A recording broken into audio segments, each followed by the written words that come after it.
Very happy to be with all of you here today, and thank you to Cindy 2030 for sponsoring this.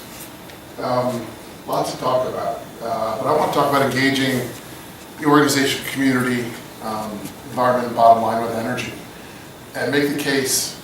I want to share some of the things we've done, but really all of us in this room are in the business of health, because the way we produce energy today has health impacts. As we reduce energy usage and make it cleaner, that's aligned with our mission as an organization.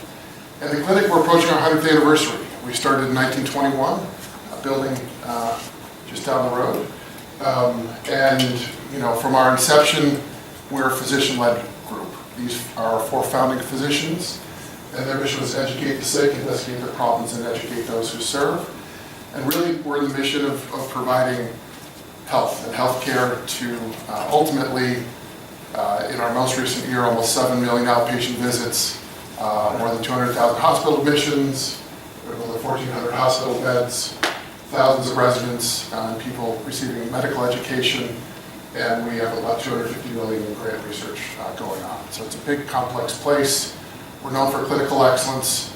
The most recent U.S. News and World Report, we're rated the #2 hospital in the country. We've been rated #1 in hard care for 23 years now, actually. And people come from around the world to Cleveland to receive that care. How does energy have to do with all of that, right? We're growing internationally. Still about 90% of our operations are in Northeast Ohio, but we have operations in Florida. We're running a hospital in Abu Dhabi and building one in London. So we're sort of growing internationally as well. We do have a community impact. We have more than $12 billion of economic impact on the community, creating jobs in Northeast Ohio, a smaller impact in Florida. But healthcare is changing, and we're managing this diverse portfolio of buildings. So our main campus, which is in the 2030 district, including parking garages, is 11 million square feet of buildings. We operate a 4 million square foot hospital in Abu Dhabi. We have regional hospitals, primarily in Northeast Ohio, administrative buildings, and health centers and special centers. So there's a lot of depth and breadth and complexity to our portfolio of buildings that we run. Healthcare is going through this transformation. We're expected to have greater access, better affordability. I think at the moment healthcare is about 18% of the U.S. economy. That's doubled in the last 20 years. So we can't have that double again. So systems like ours are being asked to provide equal or better quality at a lower cost. So certainly energy is a big cost for Cleveland Clinic. So there's an pretty compelling economic link to making our buildings more efficient, providing that care, because we can redirect that money towards patient care. And so I talk about the triple bottom line. It's really a health message for us. It's about the economic health of Cleveland Clinic so that we can direct our resources towards patient care. It's about the health of people that live in Northeast Ohio. As we use less energy, that makes the air cleaner, and that's good for our patients and the communities we serve. And it's about the health of our caregivers as well. So everything we do comes through this lens of a triple bottom line. Because the power that we use is getting cleaner, thankfully. Ohio's power in 2008 was 80% from coal. It's now 65% from coal. That creates air pollution. There's mortality associated with it.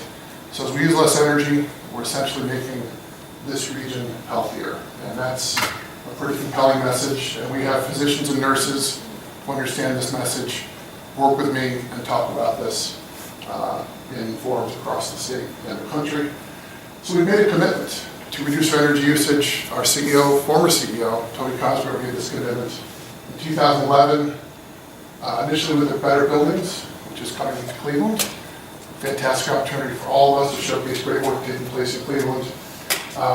But we've been tracking this now for many years, and we're down about 15%. We've made a commitment to reduce the energy intensity of all of our buildings, that graph that you saw, 20% by 2020. And you can see there's some fits and starts to it. We sort of go down. There's some periods of going sideways. We've done a lot of things to push our energy usage down. And what's interesting is, there's more and more complex clinical services. We have big MRI machines and image equipment that use a lot of energy. And it's sort of hard to challenge that. So we're really trying to influence conditioned air, lighting, things that are more controllable than clinical usages. We mapped this out. So I joined the clinic about 5 years ago, and we tried to look at where we use the energy. And because in healthcare, it's all about patients first, right? The safety of our patients is paramount. It comes first. And because of that, in healthcare, we have to use a lot of conditioned air, right? So like in an operating room, we have to exchange the air 20 times an hour. So we have to bring air from the outside, heat or cool it, switch that out. That's just to create a safe environment for our surgeons and our patients in those spaces. Conditioned air is number one. Lighting, heating, water, clinical equipment's about 8%. Kind of hard to do. We've piloted some things around that, but I'm really here to showcase a couple things we've done to influence conditioned air and lighting. We do track our energy usage for all of our hospitals. We use EPA's Energy Star tool to do that. And you can see the trends there. And we've done various friendly competitions over the years for the people that run these different hospitals. Can Hillcrest beat Medina Hospital in their energy conservation for the year? We give an award every year to the hospital that has the biggest. 2015, you see the green and the orange line. I think Medina in that year took the usage down about 29%. So we've had some really good outcomes. And we track. We publish this every quarter. Here's your progress. 2010 baseline. This is your progress to date. And when I joined, we tried to look analytically at all of our energy and say, okay, main campus. So many of you are engineering oriented. This is sort of an engineering chart, but the size of the box is, okay, main campus, here's your goal. And on the x-axis is how much energy they use. So main campus is a massive, complex campus. They use a lot of energy. We set a common goal for all the hospitals. This is a weather normalized site DUI, it's 215. Green is the progress they already made, and the yellow and orange are two things I'll talk about, which is LED lighting and OR setbacks. We actually calibrated for each hospital how much energy we thought we could take out. Common space temperature setbacks, which is just turning down the thermostat. Pretty simple thing in theory, a little harder in reality. And then building automation. So we sort of set a goal for each hospital. Here's how you're going to reach that goal. So what I want to talk about is 4 things today. Unoccupied setbacks behavior, or setbacks in LED lighting. We calibrated the financial return for all of those things. It adds up to about $5 million of energy savings. In lighting, we start with parking garages. Those lights have to be on 24/7, 365. And we chose a fixture that I'll talk a bit about. We've done, I think, one of the biggest linear LED retrofits in the country, certainly in healthcare. We'll talk about that. And then exit signs. There's a technology called LEC, which is lead and cathode, that's actually 90% more efficient than LEDs. And we've done some work on that as well. So parking garages. I think we have, 8 million square feet of parking garages. We have a lot of space for parking for all those patients who come and see us. So we had primarily metal halide fixtures, 175 watts. Replaced with fixtures from Cree. This is from one of our parking garages on the campus. It's both occupancy sensor based individually for each fixture, and then it also has daylight harvesting. So a lot of daylight in a parking garage. So those turn off when there's daylight, and when no one's there, they go back. I think we set them back to 4 watts. So when no one's there, we've gone from 175 to 4 watts, and still got the lighting that we need to do it. I think in usage mode it's 40 watts. So a massive reduction, 3.5 million kilowatt hours a year. It's the equivalent of taking more than 500 cars off the road per year. And we used a company called Evergreen Cooperatives, which is a community partner to actually install the fixtures that you see in the picture. And then LED retrofits. So we have lots of buildings and lots of fluorescent tubes. I'm sure all of you run buildings have fixtures like this. So we set forth to do the biggest retrofit in healthcare. I think we've installed 381,000 tubes as of the last count.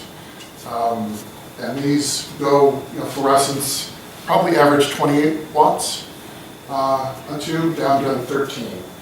There's 4 different vendors. We basically did a design build where we said, we're buying the tubes, all of you go install it. We did an audit.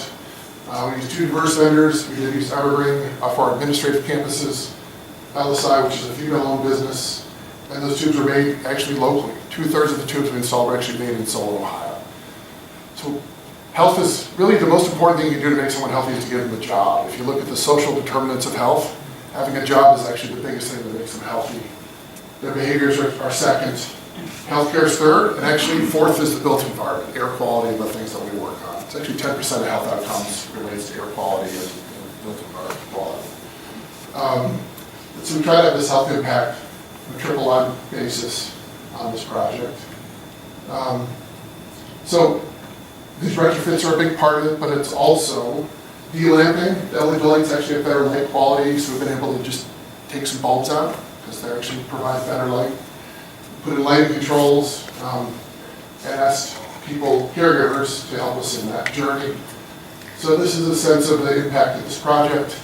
Big energy savings. Probably equally importantly, to some extent, is the maintenance savings. So in our hospitals, if a bulb is out, doctor calls facilities, come and replace it. And we had guys sort of running around replacing lights all the time, and they don't need to do that anymore. I think we've had really, really low failure rate with these. High quality product made for the military. 3% carbon footprint reduction. And we picked 4,000 to 3,500 as the color for the lights. And generally the reaction has been really, really positive. The light quality is better, so we've had people say that they have less headaches and makes you feel healthier working in their spaces. And we try to have our caregivers engage in this too. We've actually turned lights off a lot of different places. So we've created these little signs that go up, say strike order, these lights are intentionally off, don't call us, turn them off. We certainly have controls on a lot of our lighting, but a lot of them are still on switches, and the best thing honestly to do is just have caregivers understand this and help us. And then we celebrate champions who help us with this. This is an individual named Irvin who actually cleans out our operating rooms and shuts the lights off once those operating rooms are clean. So another big thing we've done is in our operating rooms, it's really a healthcare only piece, but in our operating rooms actually drive about 20% of our conditioned air. It's about 2% of our footprint, but because we have to run that air through so frequently, it's about 20% of our conditioned air. And in the past, the standard said 20. We set our standard at 25 and ran it higher than that because we're clinically excellent. Why wouldn't we want to exceed standards? That's a good idea. But in truth, there's no clinical reason to do that. So what we've done is when the ORs are being used, we just run to the standard because it's really gone really deep and there's no clinical reason to do anything other than that. And then we set them back when they're not in use, and you can see there's big savings associated with that. And these are the rules that guide that. Like in the Miller Pavilion, which is our heart center, as I said, the standard's 20, we set it at 25, and I think I saw a report 4 years ago. I think the highest operating room was actually running about 38. So basically double, and there's just no reason to do that. So we now go into 20 air exchanges an hour when they're in use, and 6 when they're not. We had to engage our physicians in this. Why is this a good thing? And what we ultimately landed on is putting a monitor in each operating room so they could see that the operating room is in the proper settings. So there's sort of a red-green to this in terms of, it's not only air exchanges, it's also temperature, humidity, and pressurization, because they have to have positive pressure to make sure that there's no ingress of air when the doors open. With dashboards for our central spaces, so that people running the OR suites can see that all the operating rooms are being done properly. And then we monitor the impact. So this is, I think, from our E-building, which is our emergency building, and data can show that when we set them back, the usage of energy goes down dramatically in the building. We published some case studies on this with the Hospital Association, and also with the Department of Energy and the Better Buildings Challenge. And then we've had other technologies just to try to manage the portfolio. We have tools that look at and compare usage across buildings in real time, because that's really important for our facilities managers. And then we try to visualize the data in a way that makes it understandable. So this is a map of our main campus. We've calculated the energy intensity of each of those buildings, and I tried to create a color code of yellow, red, and green. Red, we're using too much energy, let's investigate what's going on. Green, we're good. Yellow is somewhere in the middle. So we're trying to get visualization tools more for caregivers than for our people, you know, and we're working to get a little bit of competition on main campus around, hey, your usage is high, let's turn the lights off. During peak load days, we have campaigns to encourage people to shut things off when energy is more expensive. Because it is about engagement. We have 57,000 people who work in the clinic, and we need their help to conserve energy. So when we, temperature, every degree is worth about $300,000 to clean the clinic on the thermostat, okay? One degree on a dial. That's just in our administrative areas where we can control it. For patients, we let them set the temperature in their rooms to their own comfort level because that's the right thing to do. But, controllable, every degree is worth $300,000, but how do you get people to understand that temperature gets very personal? I think if you took a survey in this room, 20% would think it's way too hot, 20% would think it's way too cold, and those would be somewhere in the middle. So I don't think there's any temperature that makes everybody happy. So we did a stakeholder engagement process to do this where we collected input. And this is, our facilities guys get calls, it's too hot, it's too cold. So this service level is along with a lot of other service requirements. But we got input, ultimately created a description of our temperature policy from a service standpoint, and we published that about 2.5 years ago. And we had our CEO, Toby Cosgrove, actually, he gives a quarterly address. He talked about this as an important thing for the enterprise in that address. So sort of got that senior leadership support for it. So we think we got about 540,000 of those savings. We're tracking temperature, so that's a big deal just for turning the thermostat down. And then that's during normal business hours. We also set the buildings back, as I'm sure most of you understand, when they're not in use. But we set 74 to 68 as our seasonal temperature ranges. So, and 68 doesn't feel like 68 to a lot of people. So ultimately what we're trying to do is get better visualization of the temperature for people to get them to understand. If it's in range, you just have to sort of leave it alone. So we've, again, created messaging around that. Don't touch the dial. We've dialed these temperatures in for your comfort. Space heaters is a big problem in our places. It is many places. If people are cold, they bring in space heaters. Those are energy hogs. Safety issue as well. So we worked with our EHS team and created this, which is a tag that we put on space heaters, unauthorized appliance. That's ultimately where we landed from a language standpoint. If you have a health issue, you can actually go through and get a permit to have one. It's not permitted, you can't have it. So that is the way that we have space heaters. We haven't posted any of these yet around our thermostat dials, but we tried some fun with this.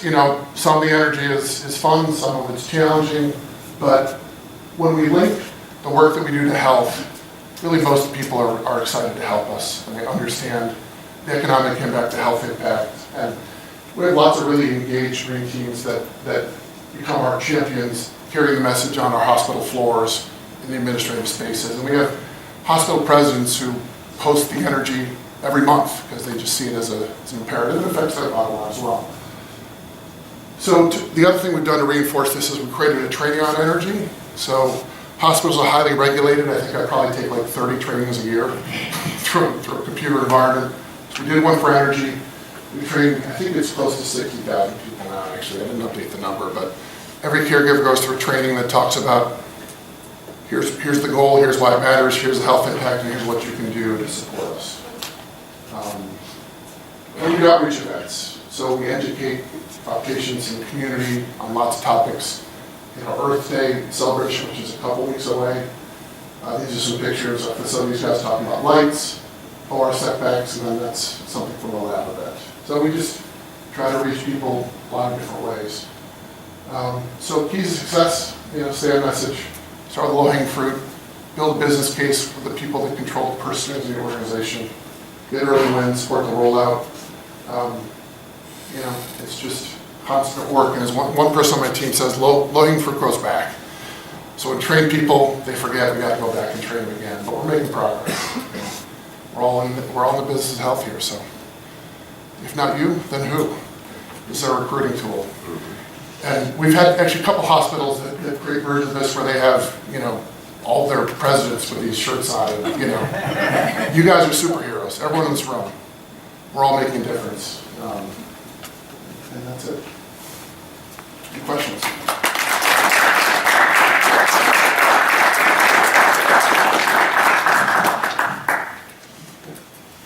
The clinic, you haven't talked about new buildings versus existing buildings, but the clinic obviously has a great inventory of brand new construction. Sure. And a lot of very old buildings. And I wondered how what you do is affected by the stage that your building happens to be in. So in terms of new construction, yeah, I couldn't talk about everything. We have had, I think, for probably 8 years, a LEED Silver commitment on all construction. So we actually we have lots of building standards we use for our contractors. So we built LEED Silver as our basis of construction, and in the fall we set that up to LEED Gold. So we're in the process now of working on LEED Gold on a couple of new construction projects, including the London one, but several in Northeast Ohio as well. So we're in the process of revising our energy standards to consider LEED Gold.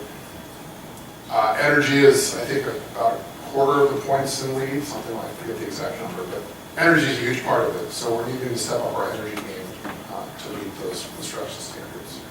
And LEED deals a lot of other things too, chemicals and air quality and site factors. But yeah, it's my office is now part of the Center for Design. We actually have the Chief Design Officer, an architect, Chris Connell, and he is a big supporter of LEED and LEED Gold and building being efficient.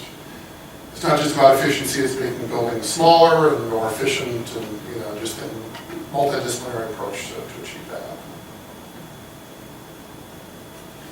You mentioned that you have to keep the airflow through those operating rooms, and you exhaust that, 100% exhaust to the outside because you're bringing in outside air? It varies by building. Our older buildings, it is 100% outside air. We can vary that mix a little bit. I think I forget the exact number, but I think in certain cases it's 80%, but there's a variable mix. Our older buildings were 100% air outside air in, and then just, it all goes right out. Probably only 3 of our 80 buildings that are big had that kind of structure. So you can't filter that and recycle it, the air? We can recycle, we can now, we do in our new construction recycle some of that, but there's a ratio in the standard in terms of a certain, I think it's 20% needs to be outside, yeah. Yeah. The initial chart that you showed that showed the energy usage dropping, does that factor in that your square footage changes over that same period? I think it started in 2010 and we're now, how much area or square footage have you added during that time? Square footage is going about 2% a year. So we track square footage and KBTU, and so that does contemplate growth in square footage. So overall energy usage isn't down as much, but we've grown. So it's normalized based on square footage. Yeah. I guess referring to the graph he was talking about, there was a section in the middle that you had a tremendous drop. Yeah. What would you say led or attributed most to that piece? That's when we launched the LED retrofits. We had some big summits and processes with all the guys that run our buildings. We turned a bunch of stuff off. You know, if you used to drive by our main campus at night, we had these big lights lighting up the buildings outside saying, here we are. We turned those lights off. That's just one example. We just turned a lot of stuff off. We have like a steam system for our main campus. We just started doing some better maintenance like on steam traps. It's a lot of just basic stuff. Honestly, there were 12 different strategies. I just talked about a couple of them, but we hit it really hard for a couple of years. And it's when I think it's 3 or 4 big things: lighting, OR setbacks, and just turning things off, honestly. Yeah. Don, why did you select energy focus, I guess, in solar? I mean, you talked about the military grade lighting. Yeah. They last longer, it's better light? There are lots of really good LED products out there. They've made tubes for the military and have the military grade standard in there in terms of mean time between failure. And I forget what it is, but I think it's 1 million hours or something is the military standard. So we just wanted to solve the maintenance problem because our facilities guys are pretty busy. I think that's true in many places. So we picked it just because we thought they'd be really reliable. And we also like the idea that they made here in locally too. Great. One more. Let's see, what is the current KBTU for the main campus? What are you operating at? What's your goal? Good question. Main campus is challenging. It's pretty high, honestly. It's partly that we have a large research complex. That's how Boeing reported it. We used to have this massive research lab, the Lerner Research Complex. We do that in the main campus. I don't know the exact number, to be honest, but it's probably somewhere around 500 source UI. Site US probably about 260 something. So it doesn't score fantastic like on the Energy Star rating, but it's also comparing this massive complex that has not only a research lab, but has our clinical lab for the enterprise on it as well. So there's some higher usage buildings included in that I think make it a little higher than a typical hospital would be. But we've basically completed in December a building automation system that actually gives us visibility of each piece of equipment that uses energy on main campus. We can run a report on how to optimize it. So we're thinking with building automation systems, we can fine tune and it's still pretty dramatically lower that number.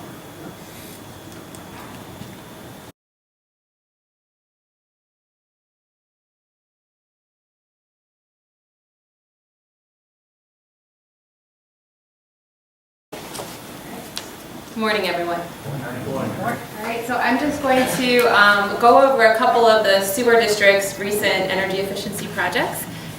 This is one part of our sustainability initiative. We're working on a lot of other things, but today we're just going to laser focus on this topic. So you'll see here some of our wastewater operators high-fiving under one of our new LED linear tubes, which is nice to see there. Okay, so a little bit about the Northeast Ohio Regional Sewer District. We're here to protect public health and the environment. We manage wastewater and stormwater for the region. And so we're the largest wastewater treatment provider in the state of Ohio. We serve 380 square miles, 62 communities, and about 1 million residents, as well as businesses in the region. And we treat 90 billion gallons of wastewater a year. We have labs where we do water quality testing. We test rivers and streams for fish and bugs. We also operate wastewater. We do green infrastructure. We manage stormwater systems, combined systems, and we are doing a lot of stream and creek restorations and erosion control. So we have our hands in a lot of things regionally.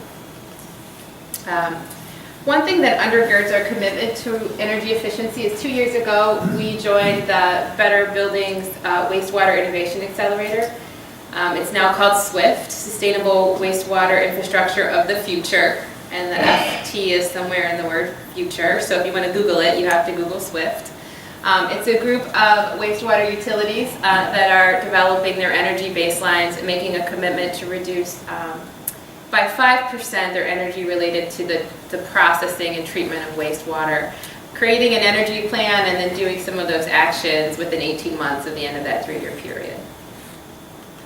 So I'm just going to go over a couple highlighted projects and then talk about some of our future focus as well around energy efficiency. So we have recently completed LED retrofits at our Sutherly wastewater treatment plant, which is our largest plant. But also we've done some at our other 2 wastewater treatment plants as well. This started out as an O&M-led project, so just really replacing lights as they needed to be replaced. We did about $500,000 worth of O&M projects, and then a $2 million capital project where we retrofitted lights comprehensively, and then an energy efficiency retrofit at our Environmental Maintenance Services Center, which is where our labs are. And that was a design bid, about $2.5 million project that was done by Brewer Garrett. So our LED lighting retrofit really started out as a solution to a big operations and maintenance pain point, which was we have about 3 miles of tunnels connecting our different buildings and processes at our wastewater treatment plant in Southerly, and it was all lit by fluorescent lighting, and the maintenance of replacing those lighting tubes over time were just, the cost and the operational cost was just a headache for us. And so our O&M folks took it upon themselves to start experimenting with LED lights in the tunnels. They saw the benefits and made the business case to our engineering and construction folks that it should be a capital project. And so we put in more than 1,000 LED lighting fixtures in the tunnels. We did a 1-to-3 replacement. So we reduced lights by 2/3. And then we put occupancy sensors in there. So those tunnels were lit 24 hours a day, 7 days a week, 365 days a year. Huge savings. We also did it in our interior spaces. So a wastewater treatment plant has a lot of process buildings, admin buildings, office buildings, maintenance buildings. We put in 652 linear high bay and low bay fixtures, as well as occupancy sensors in those spaces as well. And then in our exterior, we retrofitted our high masts and our wall packs. So you see here, this is our Southerly treatment plant lit up at night. It's nice and bright. We're there 24 hours a day, treating whatever you send to us. So it's a huge project. So estimated electricity savings is about 3.5 million kilowatt hours a year, which represents about 3% of the total energy use at that wastewater treatment plant. Reduction of peak demand, about 356 kilowatts, and initial payback estimates on the capital portion of it, so that $2 million is about 5-year payback. That's going to be improved because we've worked with COSE for a mercantile application to remove the DSE2 rider from that electricity bill. And we're looking at an additional $200,000 to $300,000 in additional cost avoidance a year because of that rider removal. And so we're starting to see those benefits. 2014 is when we started to do our LED retrofits from the O&M side. 2016 is when the capital project wrapped up. In terms of our EMSC building, this was a design build project with Brewer Garrett with a guaranteed savings built in. And it was a lighting retrofit, HVAC, power switch, so we switched our heating from electricity to natural gas boilers, and then a lab retrofit, so hoods, coolers, chillers, all that stuff. It's guaranteed to provide an annual energy savings of more than $100,000 a year, and it's outperforming that guarantee. So in its first year of operation, it saved us about over $200,000. And ignore the 2018 numbers, please, but we're seeing both natural gas and electricity consumption reduced, and we've been able to put sub-meters also in the facilities so that we can actually see that. And then I just wanted to highlight some of the other things that we're doing. In 2014, we replaced our multiple hearth incinerators with fluidized bed incinerators and created a renewable energy facility that uses that waste heat to power some of the processes in this building. The office space in this building is LEED gold, and this produces about 8,000 megawatt hours of electricity a year. And so we've seen our natural gas reduce since, so 2014 was our commissioning year for our new incinerators, and then 2015 is our first full year of using our new incinerators. You can see our natural gas consumption has gone down significantly. Because of some of these investments, we were awarded Envision Silver for our Southerly wastewater treatment plant about 2 months ago. This is the first Envision award for existing infrastructure, so it's typically used for new infrastructure. And Envision, if you're not familiar with it, is LEED for horizontal infrastructure. So roads, bridges, tunnels, those kinds of things, wastewater treatment plants, water plants, etc. And so this is the oldest project that's been verified by Envision, in part for our energy projects, but also our employment practices, our training practices, and our commitment to continually upgrading our processes and systems. Upcoming projects, we're working on replacing our aeration blowers at Southerly. Those account for about 10% of our power use at that plant. We're going from 4 blowers to 3 blowers, That's wrong. That's opposite. Ignore that bullet point. We'll correct that. And we think that's going to have significant savings. We'll probably also apply for a cash rebate for that through the commercial program with First Energy. And then we've gotten board approval to release an RFP to look at doing a similar energy conservation project with a guaranteed savings for 5 of our administration buildings and 4 of our admin buildings and 1 maintenance building. We anticipate that RFP will be out Monday or Tuesday of next week. And so we did work with COSE to do an energy audit of our GJM building to help make the case to undertake this process, to show that there was a lot of low-hanging fruit around some of our admin buildings and to improve the way that they perform. I made some notes, there's a couple other things I wanted to talk about. So other things that we're working on currently, because we just started our sustainability program at the sewer district last year. We're in the process of getting our energy data management system up and running.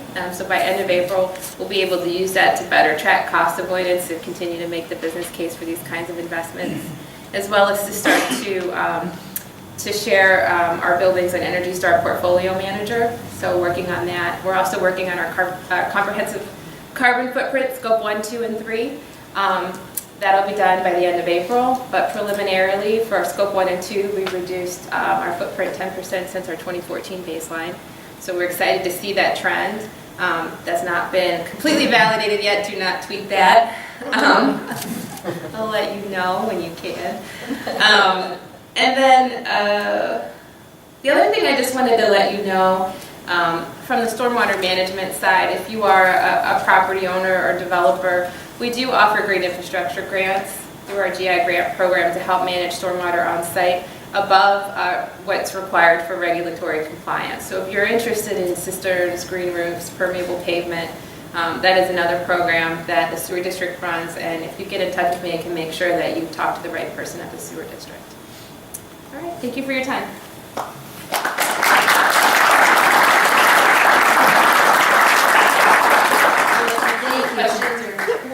We've got time for a couple of questions, if there are any. Okay, great. One here. So you mentioned briefly the generation of the incinerator, Yes. and you said that supplements which, the natural gas usage or the electricity? Electricity. So the switch of the incinerator to the new incinerator technologies resulting in the natural gas reduction, and then the electricity reduction is related to the generator.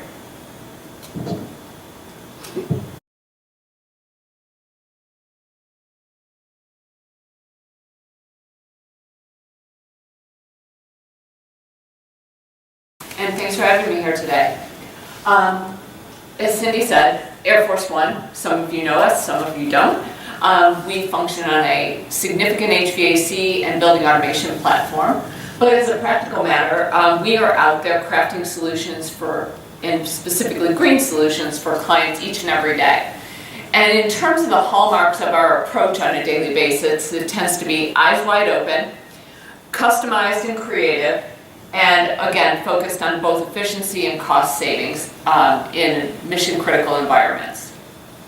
So when I was kind of thinking through, when Nicole and Cindy asked me to put something together today in terms of an exemplary project, I looked frankly at my co-presenters. And one thing that struck me is, you all have you're taking on giants every single day. And that sometimes when we come to these presentations, although it's very aspirational, what are the regular guys doing each and every day to make it better, more sustainable, more cost-effective for our clients on a day-to-day basis, who may not necessarily have the economic might that your organizations do, but have a need that, frankly, some days is more critical and more demanding than mega organizations who can cope with that. So I came up with one of the case studies that a colleague of mine who's in the audience today, Mike Cash, was the design build engineer on. Mike and I were introduced to clients in Canton, and unfortunately I can't share their name because of the nature of their business is supporting the aerospace industry. A lot of what they do on a day-to-day and their process is proprietary. But we were introduced to these folks, and they're the most darling couple in the universe, okay? It's just husband and wife. that got, I think, 5 employees in what you would drive past 1,000 times as a burned out warehouse in Canton, which is kind of creepy when you go there and park and you bang on the door and somebody shows up. And we went in and we met with them and they told us about what they do there. And both Mike and I, our eyes are kind of rolling around in our head. So they've crafted a proprietary chemical process, which the entire warehouse is filled with large vats. And these vats are filled with the chemical. The chemical is required to be brought up to 285 degrees steady state for 37 days. And these component parts, which support the aerospace industry, are put in these tanks, and they just bubble and gurgle along. So we're looking at each other like, okay, why are we here? Good news. They explained to us that a couple of things that were absolutely critical. Number one, that their building was entirely electric. And the electricity was not only supporting the occupancy of that building, it was completely supporting their manufacturing process. No natural gas came to the building, other than a small domestic boiler. The next thing they told us was that they were the single source for this process in the United States. And that they literally could not absorb any more business. Not because they didn't have significant square footage, not because they didn't understand or know how to build more tanks, but because they were nothing short of crippled by their electric bill. They could not get the two to marry. In short, it was absorbing just shy of 1/3 of their gross income every year. And they didn't know what to do. And they were curious if there might be a solution. So I wanted to take a minute and talk about what we found in terms of the practical. Again, it was serviced exclusively by electricity. The vast majority of the load, I would tell you upwards of 92% of the load, was used to support the manufacturing process, again, not the environment. And the customer in that meeting shared with Mike and I that they had customer banging on their doors to do this process to their goods, and that they were sending them away. They literally had container trucks full of product in their parking lot that they could not process because they could not navigate the cost of the electricity and how it related to their need and their ability to grow. So we took a look at the trailing 12s in terms of electricity consumption, and over the 12-month period, plus or minus, it started at 1.8 million kilowatt hours and on an annualized basis, and escalated in an upward trajectory to about 2.8 million kilowatt hours. And there seemingly was no indication it was going to go in any other direction, much less even off. Again, we estimated that about 92% of that load was process driven. So this couple and their sole investor were literally considering, should they get into another line of business? Mike and I are looking at each other like, we'll do it. We'll take your business, we'll fix it. So Mike courageously kind of took this under his wing and just started figuring out what he was going to offer them. So I need to also point out, not only was it a straight up capital management play, their margins on the individual product that they put through their process were completely out of whack with what they should have been realizing based on their ability to not only navigate these vats that they ran, but the inbound product. They were truly at a crossroads of what they were going to do. So Mike designed a system that was going to fully liberate this building from their reliance on electricity. He converted the building and the manufacturing process from electricity-fired to a gas-fired process. He utilized shockingly based on the square footage and the number of tanks that they were running, a pair of high-efficiency boilers that were high-pressure boilers. They had lead lag and full modulation. He also paired that with a full building automation system, which completely took the human factor out of it. They were fully modulating, and their process was able to, for the first time, effectively maintain a steady state. So we looked at what were the actual operational benefits of the system that was designed.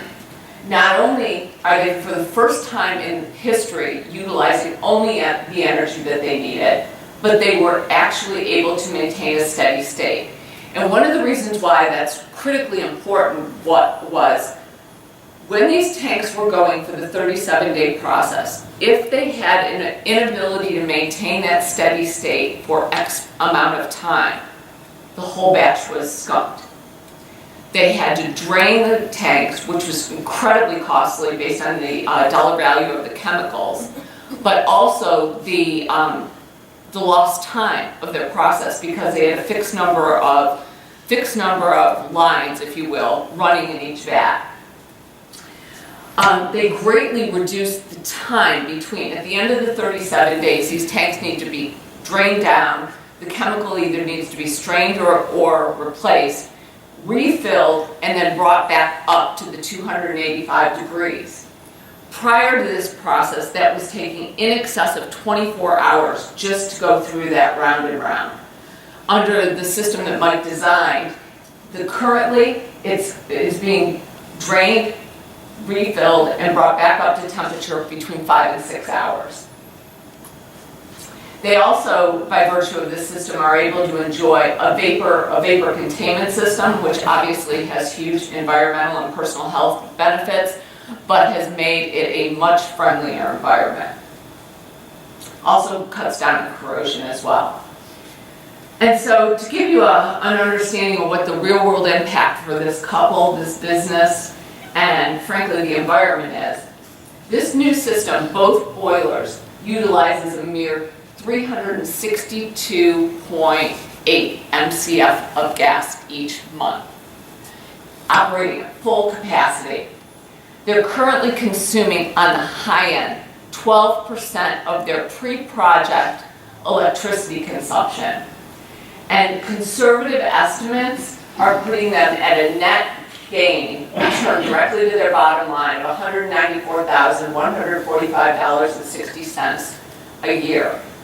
This has allowed them to not only markedly increase their inbound business, but also raise their margins, allowed them to have a far more sustainable source that supports their process, and they're planning to not only bring on additional clients, but also build additional tanks which will fully support what their possibilities are, which are absolutely limitless.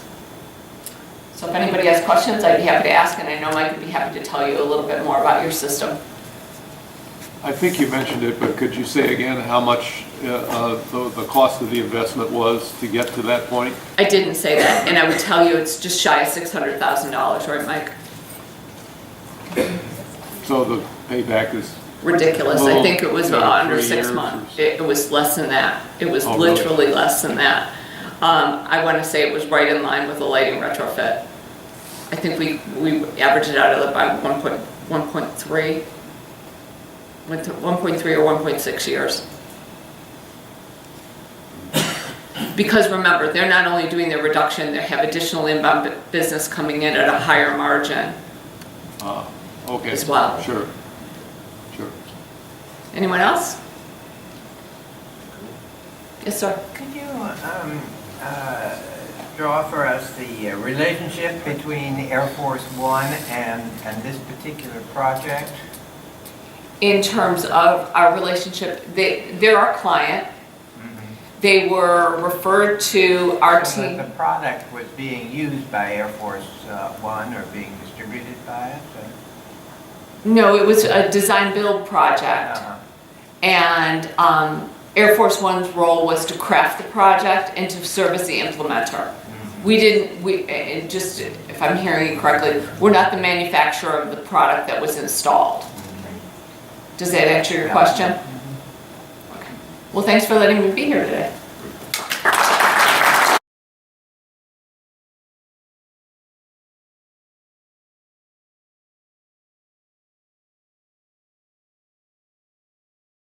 Well, thanks for having me. As you can see, there's a lot that goes on as far as what my responsibilities are. It ranges from a lot of different things.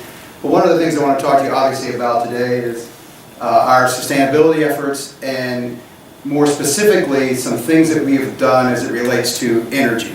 As any of you have been to the ballpark, we're almost like a small city. We're a massive space. We have several million people, a couple million people that come to watch games.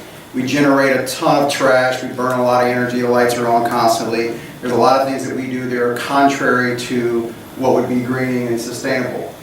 So we're trying to find ways in which we can be better at what we consume. How we can divert certain things. What can we do to take a 24-year-old building and make it relevant today as it relates to greening practices, sustainability practices, things like that. I mean, the clinic has some of the same struggles. Some of you probably have some of the same struggles as it relates to your buildings and as they're aging, and a lot of things that were built in 1994 that we're struggling with, what we do with in 2018. So our motto is "Our tribe is green." That's our way of kind of developing a message around what we do. But one of the things, there are 4 things I want to talk about. The first thing is LED field lighting.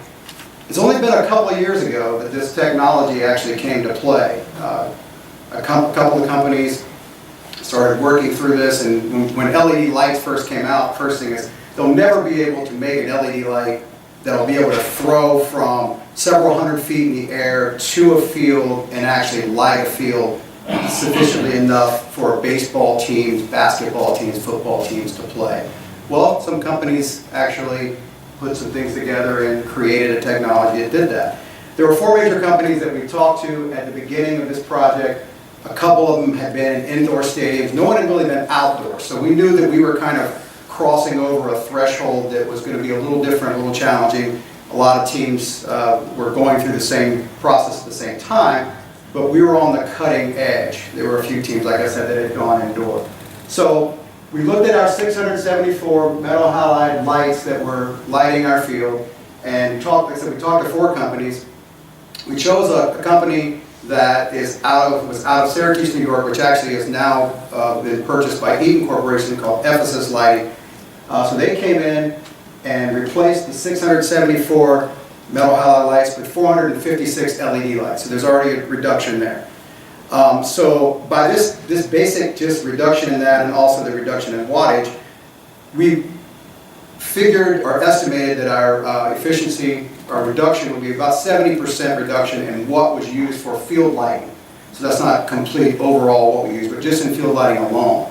The system produces better illumination for cameras, for TV, things like that. That's one of the obviously benefits because of the less flicker rates, things like that. And we also have a 20-year guarantee, 20-year maintenance guarantee on it. So that helps, 20-year warranty. So that helps us not have to climb poles every 4 or 5 years and replace lights, which that's not a fun job for anyone to do. Some people like it though. There are people that live on that edge there. But one of the things that I'll just talk about a little bit is, the challenges that were associated with creating a fixture that was outdoors. We still are kind of working through. We put them in the beginning of last year. The company created a fixture.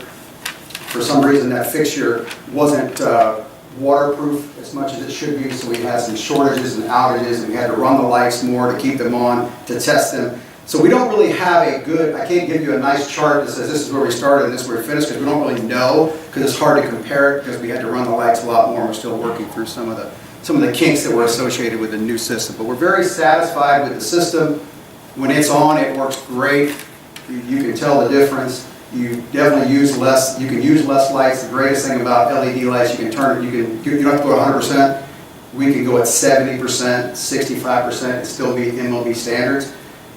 Some teams decide to go at 100. We said, no, we're going to go where the standard is. But if we're cleaning at night, we can use some of the lights. We can turn the lights down. They come on and off instantly. As anyone ever know, the halide lights take a while. So if the power ever went off at the ballpark and you had metal halide, you just wait around for 10, 15 minutes, 20, 30 minutes before anything comes back on. You can flip them right back on with this. So there's a lot of benefits to this. And this was we were kind of pioneers in this. We've crawled our way to it, but this has been a good thing for us to do. So back in 2007, we were the first American League team to install solar energy panels at our ballpark. We did it with a local partnership, the Green Energy Ohio. We installed 42 solar panels in the upper deck of our ballpark. They're still there. They're still generating power. It's a great story for us. It was kind of like a catapult for us to talk about things that we were doing, because you come to our building, you don't necessarily know, what are you guys doing? There's nothing to show. It's like you got a bunch of concession stands, escalators, a big baseball field. Looks like you're, what are you guys really doing? So it's an opportunity for us to say, hey, look, solar panels. We're trying to do the right thing. We generate about 15,000 kilowatts a year. And that probably powers all of the TVs within our ballpark for a season. So it's not a huge thing, a huge impact, but it is something that we're very proud that we have as a part of our program. This was kind of interesting because probably people wouldn't necessarily think of composting necessarily to energy, but we have a relationship that we started a few years back with a local company, Grind Energy, Quasar. We started composting probably about 2010. That was kind of the, how do we get the food scraps that are in our kitchens, in our concession stands, those things that are waste that are left over that we can't donate to the food bank. What do we do with that stuff? And we were throwing it away because there's really no other option. Can't really recycle it. So we were doing some composting the normal, the old-fashioned way where you throw compost together, someone takes it, they take it to a field, and it goes through that normal process. But we were introduced to this company and thought, this is another good story. So economically, you could probably look at it and think maybe it isn't as ideal as the other forms of composting. But for us, the story that it tells and the relationship that it has to us was worth investing in. So we partnered together with Quasar and Grind Energy. And so what we do is we take all those food scraps, and if anybody's familiar with this, sorry, I'm going to go through it again. But through anaerobic digestion, we basically take all this food and put it in a large garbage disposal. And it goes into this large vat, that big white thing on the right, and creates a wonderful slurry. Everybody loves slurry, especially in the morning. So it takes this slurry, and they pump the slurry, take it to their processing plant, which is just down the street around 55th, East 55th, and they go through a process where through anaerobic digestion, the methane gas is extracted out of the waste. And actually, from that processing plant, it immediately goes into clean public power. So that methane gas is created, gets pulled out, and then what's left is a nutrition, organic, rich fertilizer that can be used on a field. So we look at like the circle of life, sort of like the Lion King. It's like you fertilize the food grows, the food's taken, someone eats it, or we cut it up and then we put it right back through the system again. So it's kind of a fun story. So we do about 100 tons of food per season, and that's just from our kitchens, what's left in our suites, what's left in our concession stands. That's not what you guys decide not to eat and throw away. You don't have a way of catching that at this particular time. But that's enough methane gas to heat 45 homes. You can eat them too, I guess. To heat 45 homes, enough electric powered to power a home for about 900 days, and you can see the rest there. So that's a good story again for us that we like to tell. And then the last thing is last year we re-upped our relationship with First Energy, and we purchased the Green E-certified wind energy credits from First Energy. So, if you're familiar with this, power comes from wind farms across the country. It's our investment into that form of energy that It's easier for us to do than to try to put the wind turbines on ourselves in the ballpark. It's much more economical for us. It gives us an opportunity to commit to that program, that form of energy, without having to try to do something. If you guys remember a few years ago, if any of you drove by, we had this large turbine that was out. It was on top of our right field corner. It was a relationship that we had a partnership with Cleveland State University to test something. We were way before the guinea pig on that one. Didn't work out. There were some things that happened with the way it was structurally built to spec, and it started breaking apart. So no one wants a big, huge piece of plastic that's falling 500 feet to the ground. So it was like, all right, we need to take this down. But that's kind of where we kind of are as an organization. We're not afraid to take that step that needs to be taken to test something out or try something different. There's a lot of teams, and baseball as a whole made a commitment several years ago when Bud Selig was commissioner to be the most aggressively sustainable sports industry of all the industries. And I think we are. There's a Green Sports Alliance group that does green sports for all, or greening for all sports, and there's members of that, and baseball is the only one that has every one of its team as a member. So this is a league-wide initiative to be more green and sustainable. There's teams doing things that are amazing. The Giants are at a 98% diversion rate. They sort every piece of trash after the game. California has a different mandate, but that's their commitment to it. We're still trying to figure out the best things that make sense for us economically from a business standpoint of what we can do. But the league's committed to it. Our ownership has basically said, we know we may not be the best, we may not in all of baseball, but we want to be as best as we can be. So we're always looking for new and better things to do. So that was just 4 projects that we're doing. We do other things. Happy to answer any questions about these or anything that we do if anybody has any. Yes, sir.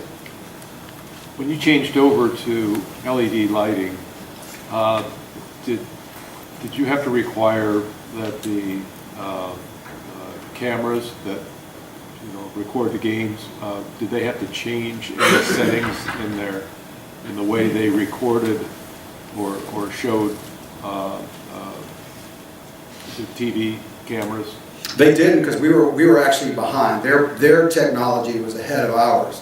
So because they were already digital and LED and everything else, they didn't have to make any adjustments to it. It actually improved the quality of what they were doing. Oh, okay, that's great. They actually were probably the ones who were the biggest proponents of it. Yes, please, go put in the LED lights. So. Yes, sir. In the lighting, are you monitoring the natural light and then adjusting that level? Yes, as a prime example of that would be, in the past, the lights are required to be on at certain times. There is like an umpire can come out and say, turn the lights on. And it can be 12 o'clock, so you've probably been to day games. Why are the lights on? Well, the umpires have required them to be on. Or for batting practice, at a certain time in batting practice, we'll turn them on. So what we've tried to do and what we're working toward, we're not quite there yet, but one of the goals we have is to have settings that would be, it's 6 o'clock in the evening and it's the summer, but the lights need to be on. They're on, it's 35%.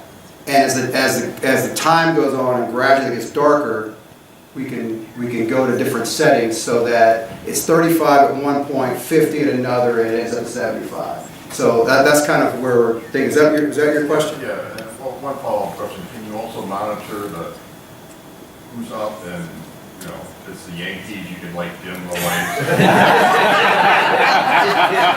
That has come to our mind, for sure. I always tell our visiting clubhouse manager that he has more control over the game than anybody in the entire world. But yeah, that's it's like the air conditioning they turn on in some of the places when the visiting team's hitting.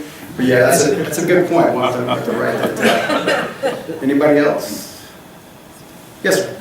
Do you have any intention of returning to wind power source?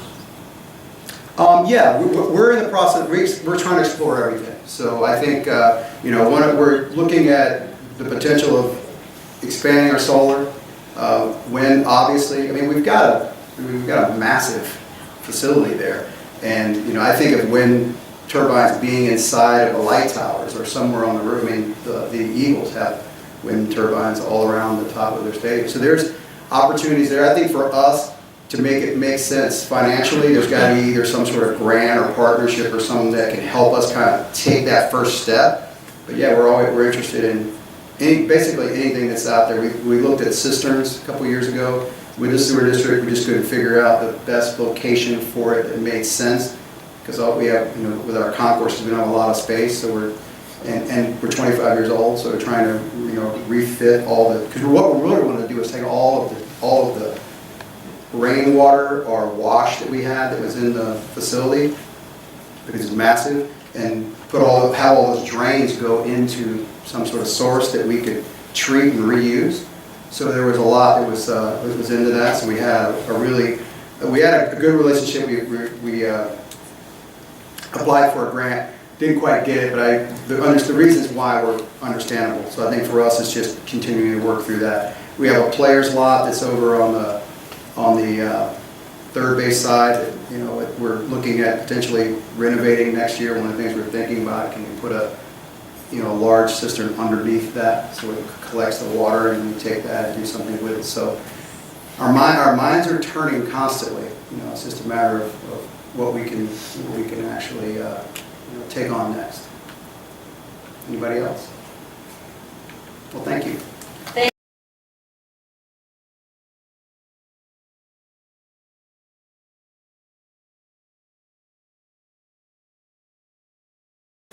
Thank you. You guys can hear me, no problem, I suppose. Yeah. Put that down a little bit. Great presentations. I loved what I saw. The commitment to reduce the amount of energy that you don't have to use, that you still get to do all the things your mission requires you to do. That's brilliant. That's what everyone should be focusing on. It reduces cost, makes everything better, faster, cheaper. We take it a step further. So we look at an unused asset. Here's the rooftop of a 40,000 square foot facility, and there's nothing up there that's not doing anything for you except the UV rays are hitting it every day, and they're not doing anything except rotting away the roof material. We thought we'd do something fun with it. This is a little bit about us. Better Together Solar. We started back in 2007 as Bold Alternatives and have evolved over the years. We absorbed another company, AAT Solar, last year. They are a great company, and they focus a lot more on the residential stuff. We focus a lot more on the commercial stuff. We also have another company that's involved with us. It's Solar Action LLC. That's the company that owns and operates systems for the benefit of nonprofits, schools, universities, stuff like that. It's basically a financing arm. So, solar, why is it great? The sun is shining today. It's a great solar day here in Northeast Ohio. It's pretty. You've got no pollution associated with it. You don't have to pay for fuel to power it. You don't have to grind up food and stick it in a tank and wait for it to off gas and everything. You can just lay it out there and it just makes electricity. It's a photon-powered electron pump. I know there are engineers and other folks in here, but that's what it is. It's a photon-powered electron pump. Photons hit it. It induces the flow of electrons. The flow of electrons is electricity. It just works. It starts every morning when the sun comes up. It gets a little bright in the day, and it goes to bed every night, when the sun goes down. These are all these sort of advantages. So grid decentralization reduces hotspots in the grid all around. We've experienced hotspots, and hotspots create problems, catastrophic problems sometimes. Installing solar and generating a little bit here and a little bit there, and a little on your house and a little bit on your business and a little bit everywhere else. Reduces the amount of power that has to come into that neighborhood, especially during peak hours when solar is producing the most. So July, August, June, hot summer days, solar is producing the most, reducing the amount of power that has to be fed in there. We can see the other stuff that's going on here. Shades the rooftop. It is a positive cash flow now. So by combining the investment in solar with financing that's available through COSE or KeyBank or other organizations, you can save more money each year than it costs you to finance the project. So cash flow positive. It's a great way to go. Here's some of the solar specific incentives. You get this question all the time. Well, what are the incentives? Where, what's going on? There are no state incentives anymore, except for the renewable portfolio standard that helps create and generate the solar renewable energy credits. The value of those right now is about ½ a penny per kilowatt hour. So not nothing, but it used to be a lot more. So it used to be up to over 30 cents per kilowatt hour as an incentive for those investors that took the risk and made the investment in solar. So good for them. Let's start with the 30% tax credit. That's if you spend $100,000 on a system, you get a 30% tax credit. Same form of tax credit that was available to First Energy and all the utilities that built power plants in the past. It's just now eligible for solar. Well, 10 years ago it was. It is. Then there's the depreciation component. So for commercial business owners, you're able to depreciate it immediately, in some cases, Section 179, or over 5 years. And then they have these, bonus years and, for depreciation. So talk to your tax guy. But basically, it's about, the value of it is about, if you're if you're a corporate, it's about 17%, 17.85%. If you're an LLC and you're paying it at the individual rate, then it's much higher because it's based on a 35% tax rate instead of a 21% tax rate. It gets complicated, sorry, but that's one way that you can use to pay back the investment in the system. And then there are the ASHRAEs that I talked about a little bit. The COSE financing as well, the interest rate reduction financing. So if you're going to, we talk about it seems like at all of these programs, but I'll talk about it again real quickly. It's basically if you're going to save money on a project and you want to finance that project, they'll buy down the interest. They'll help buy down the interest rate on that financing by 2%, 2.5% even. Up to 4.25% actually. Up to 4.25%. If you get all the boxes checked, you can get 4.25% discount on the rate that you would pay normally. So it brings the rate down to 2. Isn't it the minimum? Interest rates have gone up. Yeah, but the minimum rate I think is like 2, that you can pay is 2%.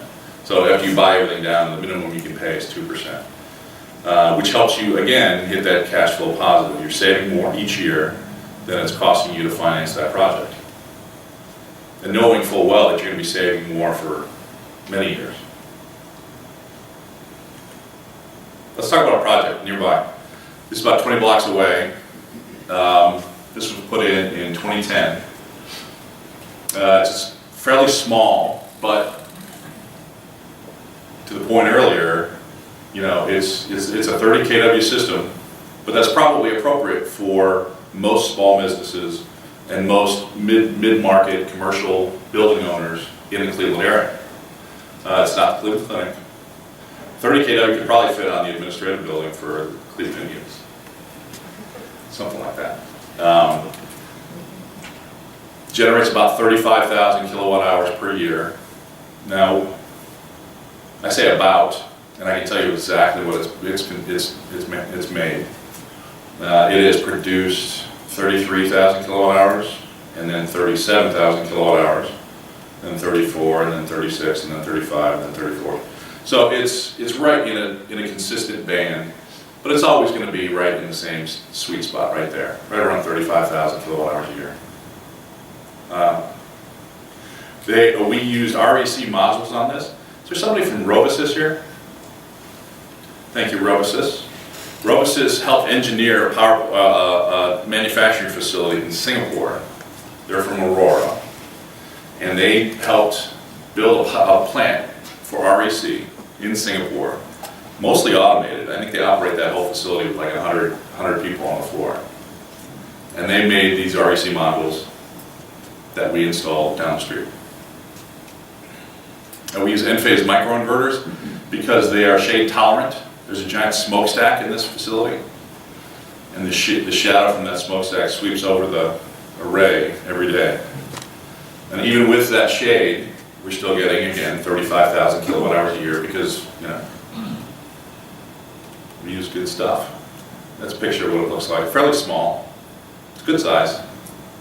Used up a lot of space on their roof. This is their actual production last year. That's what it looks like. You can see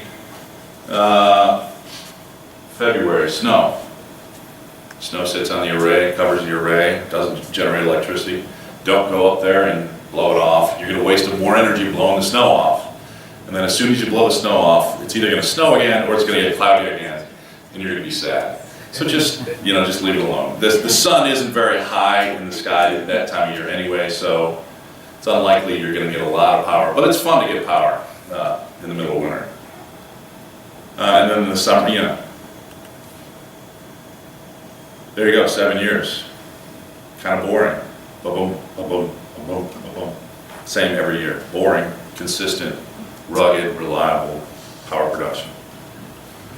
That's last week. That's pretty. Nice and smooth, sun comes up. No one had to turn it on that morning at 7 o'clock when the sun came up. Nobody had to turn it off at 6:30 or 7 p.m. when the sun went down. It just worked all day. This is what it looks like when it's cloudy.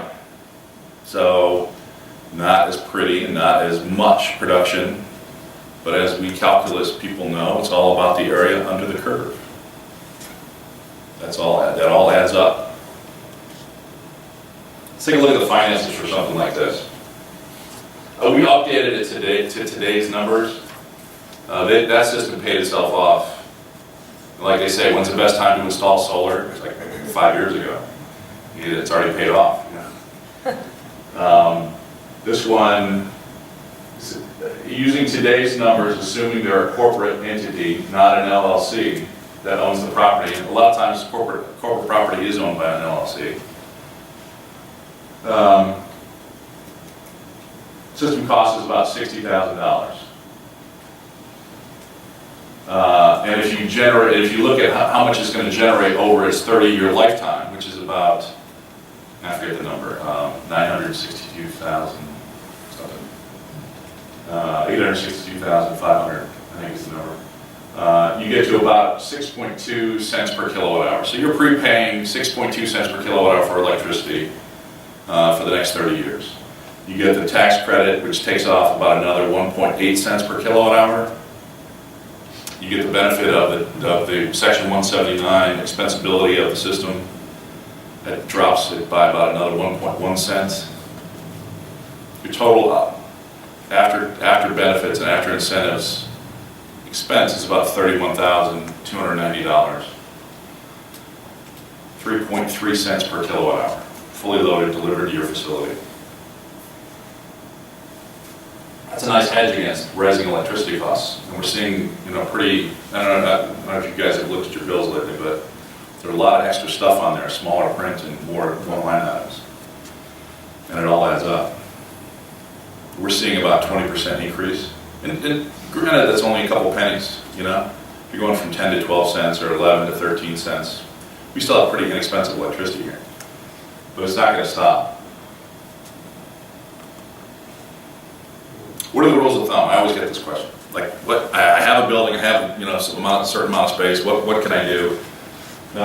You get about 12 to 14 watts per square foot of shade-free space. So if you've got a rooftop or if you've got a parking lot, and you're looking for, hey, what can I fit where? You get about 12 to 14 watts per square foot.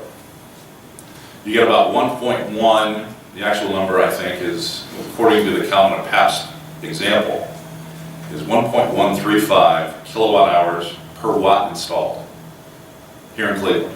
The number changes, wherever you are, more sun, less sun, more, but it's 1.135 kilowatt hours per watt installed. You make about 30 kilowatt hours over the forecast life. So say about 30 kilowatt hours for the life of that system per watt installed. It offsets depending, here in Northeast Ohio, we have pretty dirty power. So it's about 1.5 pounds to 1.7 pounds. It used to be higher, now it's going down, the more natural gas we're using. About 1.5 pounds of CO2 per kilowatt hour of electricity you generate. That's a good thing. Take some of those pollutants out of the air. And we're just about talking about CO2 because that's easily quantifiable stuff. The other stuff, obviously, is the sulfur, mercury, and the other, ash heaps that are ending up somewhere flowing into some stream.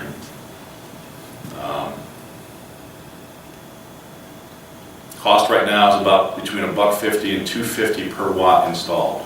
Much larger systems, obviously. If you're looking at a megawatt system, you should be paying no more than $1.50 a watt installed. That's turnkey, permitted, planned, delivered.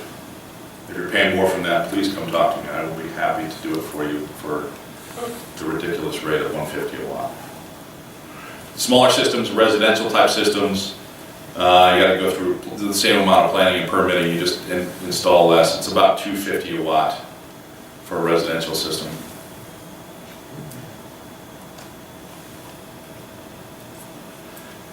How do I size the system is sort of one of the big questions people are always asking. How big should it be? How much space do you have is one of the questions. How much electricity do you use is the other question. There's all sorts of different constraints that you have to live within. If you want a great community message about, offsetting, and you might want to go net zero. So I use 3 million kilowatt hours a year, and I want to generate 3 million kilowatt hours a year. Okay, so that's the size. That's your shooting for. That's a net zero message. If you want to get the quickest return on investment, that's a different number because there's net metering in Ohio, and the way First Energy has set up the net metering rules, it's a little wonky, and you don't get maximum benefit if you're at net zero. So you want to size it down to about 50%, right around there, plus or minus, depending on what time of day you're using the electricity. If you're using steady state electricity, same amount, 24/7, that number might be 45%, not 50%. Of the annual consumption. And that gets you your maximum return on investment because you're minimizing the amount that you sell to First Energy at the wholesale generation rate, knowing that you're going to have to pay the full retail rate when you buy it back at night when the sun goes down. The last thing I've added to this one, there's a tariff that's been implemented recently, and as a result of the tariff, the number of modules available that people are trying to sell to us is bizarro. It is things you've never heard of that have no test results, that have no track record. They're not Tier 1 modules. Tier 1 is a Bloomberg, clearly defined description. And we've seen these modules fail we do O&M for a lot of systems across Northeast Ohio. And we've seen these fail in the field where the glass, John's here, where the glass and the backing just falls away. It falls out of the frame basically after 3 or 4 years. So please just use good stuff.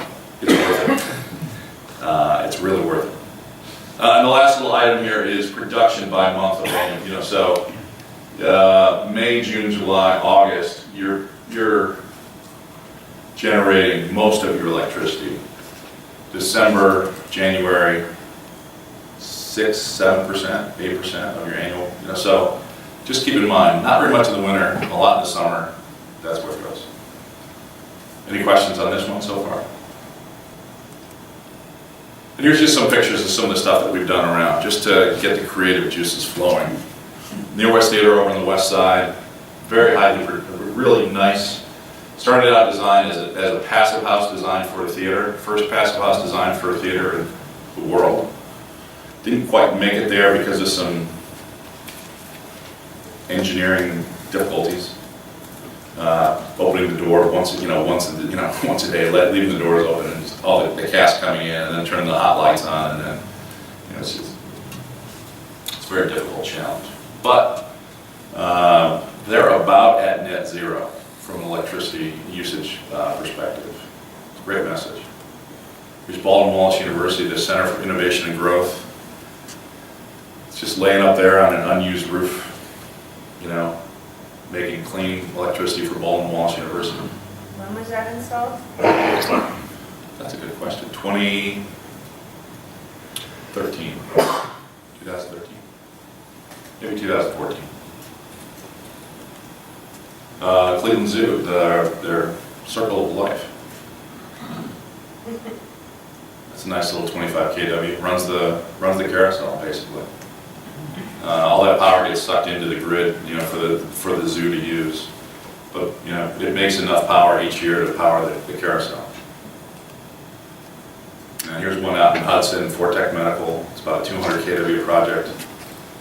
You know, targeting about a net zero for them as well.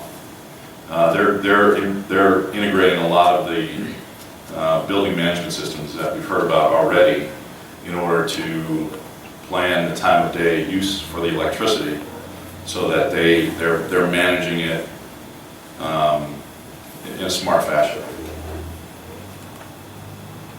Any questions? Oh, good. That's it. I know at Calvin Pabst, you're pushing some electricity back into the main grid.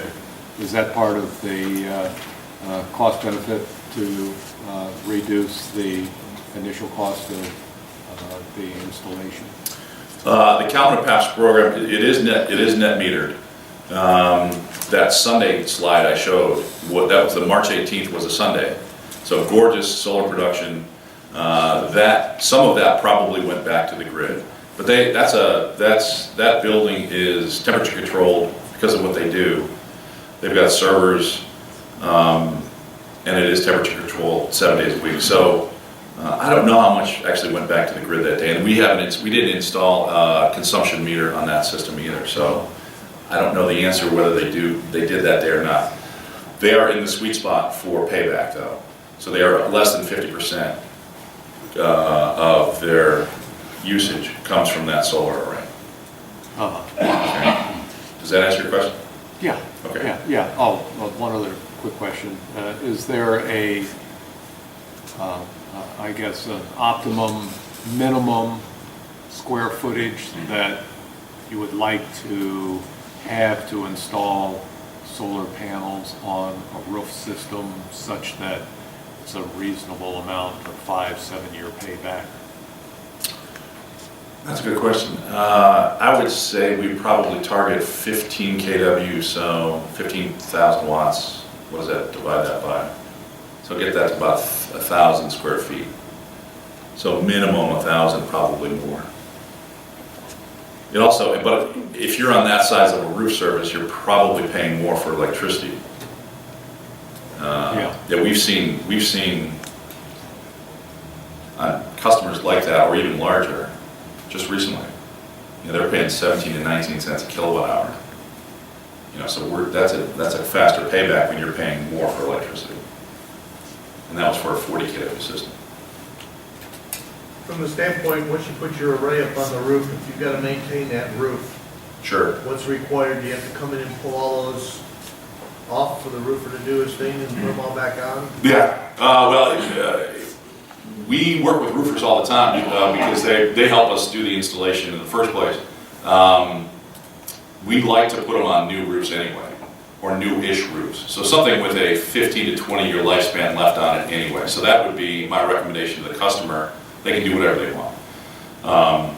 First choice would be, if they need to do a spot repair, we can easily remove, John can easily remove, he's sitting in the audience here, he's one of our installers.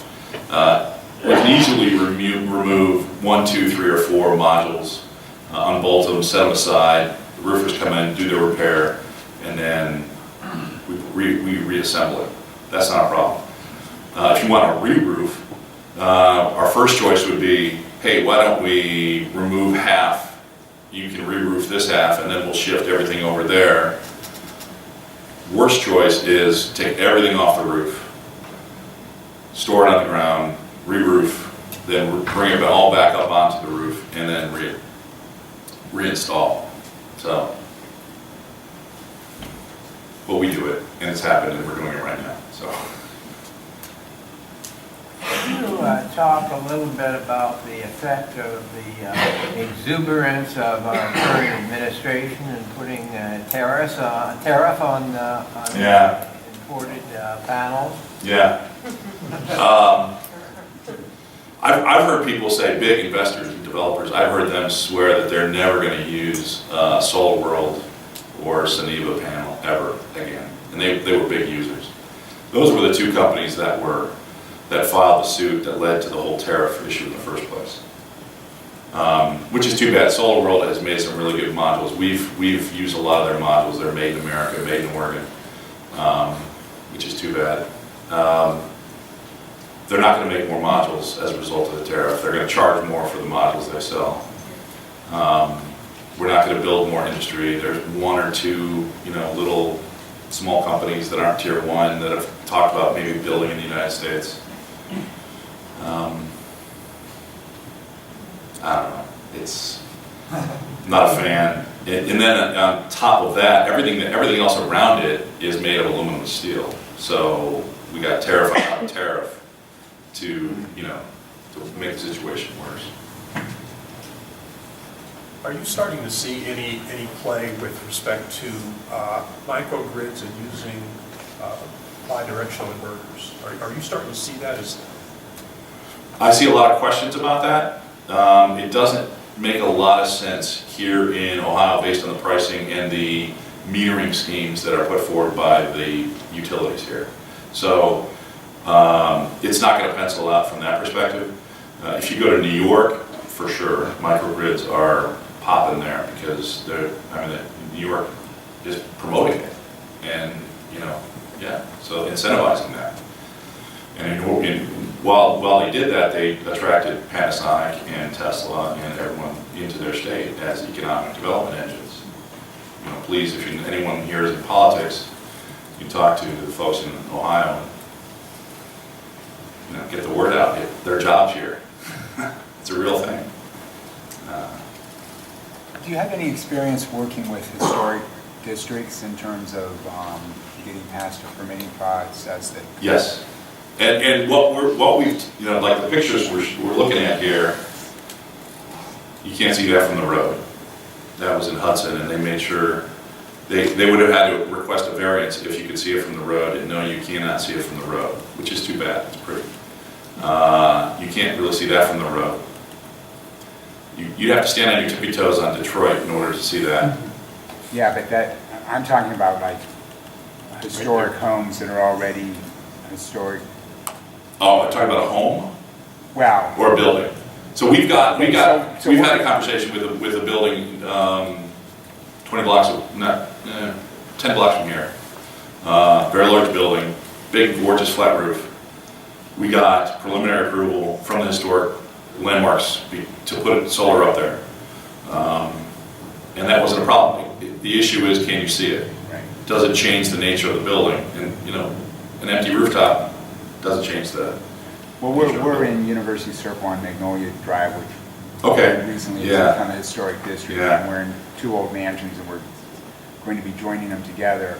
But, I mean, I think the work's going to be seen no matter what. So I think it's going to be hard. Cut all your trees down. What's that? You have to cut all your trees down. Yeah, well, we don't have trees on our property, but the next door neighbors have them. Yeah. I don't think they're too high. Yes, I would just pick up the phone and talk to them about it. I don't think there should be an issue, but I don't know what they think. Do you guys work on stuff like that with We do. people? We do. Yes, absolutely. Did you do any installation with the thin film technologies or just the traditional? We have done some thin film, and we maintain some thin film systems. They're not as productive, and the degradation rate is much faster than crystalline, so I'm not a huge fan. Some of the first solar stuff that's just recently been released has promise of holding the production rate, but it takes time to figure that stuff out, like years and years and years. NREL has a lab that will test that, and they'll report out how much they keep in their production value. And it's going to take 7 years before we get really solid numbers on that. It's only been out for a couple of years. They say it's good. But, you know, the accelerated testing they put it through shows that it's pretty good. But, you know, we'll wait and see. We try not to use our customers as guinea pigs and stuff like that. It's not available either. Like Tesla stuff, it's also not available. Yeah, you can't buy Clear Solar through 2019, they're sold out. Yeah. Their capacity sold out. Unless it's their project. Yeah, unless it's their project. So obviously with the changing landscape of material costs, don't peer too far into the crystal ball, but Yeah. you mentioned $1.50 per watt for the rooftop installation. Big commercial, yeah, big Do you have a commercial sense stuff. for like parking lots? Because I know some folks look at that, and obviously there's a cost increase to do that. It's just the cost above 8 feet is all the same. It's just the foundation and the steel columns. That's the price difference, basically. So everything above 8 feet is the same. It's just the column and the foundation. So, you know, the adder is probably 50 cents a watt, depending on the size, something like that. So maybe your baseline is $2 a watt for a carport, for a very large carport. If it's a 100 kW, we're doing a project for University Hospital, Midtown Center for Women and Children. I think that's a 70 kW carport. And I think the adder for that is something like 65 cents. So $2.25, maybe something like that. Carports are more expensive, but they're cool. They keep your car cool in the summer, and they keep the snow off it in the winter. Do you see more of that Yeah. possibility happening? Or As the price of everything in the system has come down, then those carports are much more easily doable. Yeah, because people like carports. Sure. Whether they have solar on top of them or not, people like carports. Yeah, especially in this environment. Now, we have an array that's probably 11 years old. I'm sure the panels were in the 200 watt range. Oh, yeah. Would it make any sense to do any kind of upgrade or just sit back and enjoy the electricity? Sit back and enjoy the electricity. I mean, there's an equation you could probably use to figure that out, but yeah, and there would be a 5-6 year payback. Is it on a pole or is it on a? It's at the Science Center, so we have a. Oh yeah, that one. Yeah, that's gorgeous. There you go. Another Bill Doty project. Yeah, that's really pretty. Would I redo that? That doesn't work. Yeah, it works. Okay, as long as it's still working. See, a lot of the arrays that we come in on have not operated. These giant fields of modules that we all think is operating, they're not always operating. So we get called in to fix them and make sure the inverter's running and repair, the wiring that's been, eaten away by the birds or something. What are the panels up to today? I'm just curious. Same format is probably 300 or maybe 290. Oh. Same size, same form factor as the 225s at Common and Paps. Same form factor is now 300. And the inverters are smaller, better, faster, cheaper, with better data, and easier connectivity, safer. Can you speak a little bit to off-grid storage and the maintenance associated with that? So originally, when that story about 30 years ago went, that was all lead acid batteries. So the life of a lead acid battery is actually pretty long, but it requires a lot of maintenance. You got to test and fill the water frequently. Nowadays you don't have that. Nowadays you can have a sealed lithium or glass mat gel battery that you don't have to maintain. You have to keep it in sort of temperature controlled, but for the most part, you're okay. What are you seeing as a life for that? Do I see a what? As a life. Lifespan? Yeah. The lead acid batteries are maybe 12 12 to 14 years if they're maintained, and the glass mat batteries are probably 6, 7, 8, 9 years. Depends on how you cycle them also. Are you going to cycle them every single day, or are you going to cycle them once a month and when you use the facility or something like that? That all determines lifespan for the batteries. We're seeing a lot of interest in it because there are a lot of good reasons. With people with EV cars, they want to be able to use all the energy from the sun and charge their car and and use the energy in their home as much as possible. So that we're doing a lot more of that now. There's some really cool battery technologies out there too. It's getting better. Right there.